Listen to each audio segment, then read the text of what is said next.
البراء بن عازب رضی اللہ عنہما سے روایت ہے کہ ہم لوگ نبی اکرم صلی اللہ علیہ وسلم کے ساتھ ایک انصاری صحابی کے جنازے کے ساتھ قبرستان پہنچے۔ جب ہم قبر کے پاس پہنچے جو کہ ابھی کھودی نہیں گئی تھی، نبی اکرم صلی اللہ علیہ وسلم وہاں قبر کی تیاری کے انتظار میں تشریف فرما ہوئے، اور آپ کے ارد گرد ہم بھی اس طرح متوجہ ہو کر بیٹھ گئے گویا کہ ہمارے سروں پر پرندے بیٹھے ہوں۔ آپ صلی اللہ علیہ وسلم کے ہاتھ میں ایک لکڑی تھی جس سے زمین کو کورید رہے تھے، جو کسی گہری سوچ کے وقت ہوتا ہے۔ پھر آپ صلی اللہ علیہ وسلم نے اپنا سر مبارک اٹھایا اور 2 یا 3 مرتبہ فرمایا، عذاب قبر سے اللہ تعالیٰ کی پناہ مانگو۔ پھر ارشاد فرمایا، اللہ کا مومن بندہ اس دنیا سے منتقل ہو کر جب عالم برزخ میں پہنچتا ہے، یعنی قبرستان میں دفن کر دیا جاتا ہے، تو اس کے پاس 2 فرشتے آتے ہیں، وہ اس کو بٹھاتے ہیں، پھر اس سے پوچھتے ہیں کہ تیرا رب کون ہے؟ وہ کہتا ہے کہ میرا رب اللہ تعالیٰ ہے۔ پھر پوچھتے ہیں کہ تمہارا دین کیا ہے؟ وہ کہتا ہے کہ میرا دین اسلام ہے۔ پھر پوچھتے ہیں کہ یہ آدمی جو تم میں نبی بنا کر بھیجے گئے تھے، یعنی حضرت محمد صلی اللہ علیہ وسلم، ان کے بارے میں تمہارا کیا خیال ہے؟ وہ کہتا ہے کہ وہ اللہ تعالیٰ کے رسول ہیں۔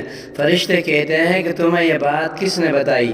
یعنی تمہیں ان کے رسول ہونے کا علم کس ذریعے سے ہوا؟ وہ کہتا ہے میں نے اللہ تعالیٰ کی کتاب پڑھی، اس پر ایمان لایا اور اس کو سچ مانا۔ اس کے بعد رسول اللہ صلی اللہ علیہ وسلم نے ارشاد فرمایا، مومن بندہ فرشتوں کے مذکورہ بعض سوالات کے جوابات جب اس طرح ٹھیک ٹھیک دے دیتا ہے تو ایک منادی آسمان سے ندا دیتا ہے، یعنی اللہ تعالیٰ کی طرف سے آسمان سے اعلان کرایا جاتا ہے کہ میرے بندے نے سچ کہا، لہذا اس کے لیے جنت کا بستر بچھا دو، اسے جنت کا لباس پہنا دو اور اس کے لیے جنت میں ایک دروازہ کھول دو۔